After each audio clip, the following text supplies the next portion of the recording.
Welcome to Psychwalker Studios. I am Jake, a PhD student in clinical psychology and lifelong fan of LEGO Star Wars. In this video, I will be reviewing set number 75387, Boarding the Tantive 4. This set was released in 2024 amongst the other 25th year LEGO Star Wars anniversary sets. It comes with 502 pieces, 7 minifigures, and retails for $54.99. This set reflects one of the first Star Wars scenes in existence, the introduction of Darth Vader as he boards the Tantive to retrieve the Death Star plans. It's such an iconic scene, but is the set iconic? Should you need to buy 2 of these as the instructions suggest to get the full effect of what this set is going for? Should it have been a diorama set? Should you buy it before it retires this year? We will discuss these questions further in the video, but first let's take a look at the minifigures. First off, we have Captain Antilles, and although we have gotten multiple versions of this character over the years, this version is exclusive to the set. In fact, this figure is almost identical to the figure we got in the 2019 Tantive 4 set, which I also own.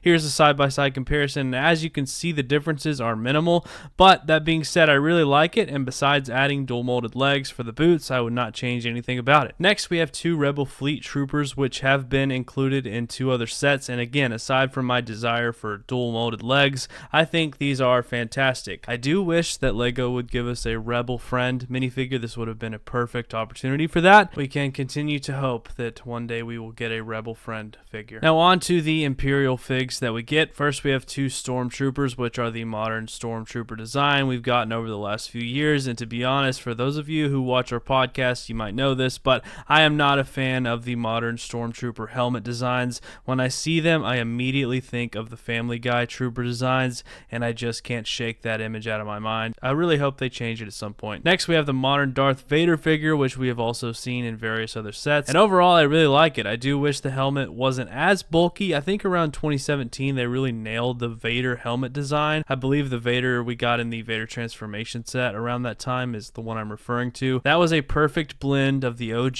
Vader style and the modern look that we get today, but at the end of the day, I like the Vader and I love the Anakin face print we get underneath the helmet. It's a very detailed figure and I can't complain too much about it. It also has a bit of back printing underneath the cape there. And last, we have ARC Trooper 5s, which is the 25th year anniversary figure included in this set, and I, like most people, like this figure but don't necessarily love it because it needs a waist cape.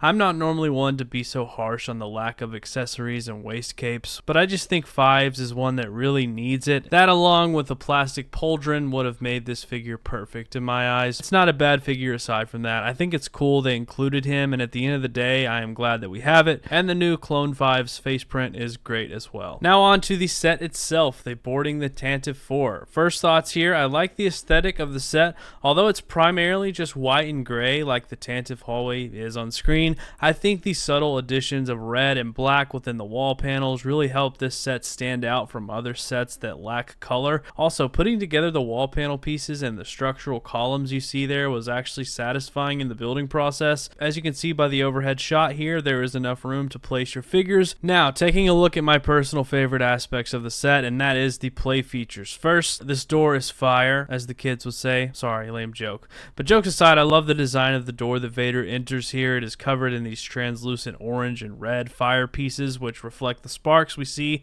in A New Hope, and also add some color in this overwhelmingly white set. Then we have these launch mechanisms, which fling the troopers from their stud standing positions here. I think this is a really fun play feature that reflects the troopers being shot or even force pushed by Vader. So yeah, I think the play features really work here, and they give enough of a variety to really have fun with this set. And speaking of force pushing, I guess this is technically more of a force choke. There is a transparent clear piece which you can stand one of the rebels on and replicate Vader force choking, which is cool. Now, as far as the overall design and reflection of this hallway from the movie as it translates to the set, I think it works well. However, I do believe it may have worked better as a diorama set because it just feels a bit small and unfinished to be a full play scale set. When the doors are open, there's just empty space that you can clearly see behind them. I think an extension or 2 on the various hallway entrances could have helped this set out. The instructions actually do suggest buying 2 of these to extend the hallway. As you can see, I do have 2 of these sets, and this is how I chose to display them. I know this isn't the most conventional way to do it, and that most people do do a kind of reverse build on the second set and really expand it out in length, but I thought this would be a cool way to reflect both the OG trilogy and the prequel trilogy scene in Revenge of the Sith when Obi-Wan, Bail Organa, and Yoda are discussing the post-Order 66 events. However, this is how the instructions suggest to put the sets together, and yeah, I really don't think that this works because the back of the set was clearly not designed to be visible upon your display. It's not a good sell to try to convince someone to buy 2 of these. I'll just say that. Now, this set is rumored to retire this year in 2025. Should you buy it before it goes off of the shelves? It's up to you, but would I recommend it? Yes, I actually would. I think $54.99 for a 502-piece set is not a bad bang for your buck. And although I do have some slight criticisms about the set, as I've mentioned in this video, and I do believe it would have benefited from being a diorama set, but aside from that, I think it's cool. I really love the play features on it.